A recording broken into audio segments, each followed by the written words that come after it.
চাকরি করার সূত্রে অনেক মহিলাদের সাথেই আমার পরিচয়। তাদের মধ্যেই একজন মালাদি। আমার না নিজেকে মাঝে মাঝে খুব লাকি মনে হয়, কারণ আমার আশেপাশের প্রতিটি মানুষ এত ভালো মনের মানুষদের কাছাকাছি আমি থাকি। সত্যিই আমি লাকি। মালাদি দিদি নাম্বার 1 খেলতে গিয়ে উইনার হয়েছিল, সেই থেকেই বলে রেখেছিল আমার বাড়িতে কিন্তু সব্বাইকে খেতে আসতে হবে, আমি সব্বাইকে খাওয়াবো।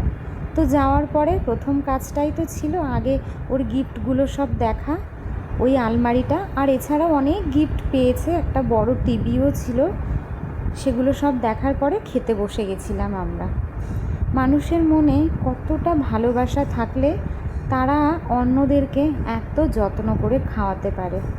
কটা বছরে আমি মালাদির বাড়ির প্রায় প্রতিদিনের খাবারই মনে হয় খেয়েছি। মালাদির মতো মানুষরা না সব সময় ভালো থাকুক, এটাই আমি প্রার্থনা করতে পারি।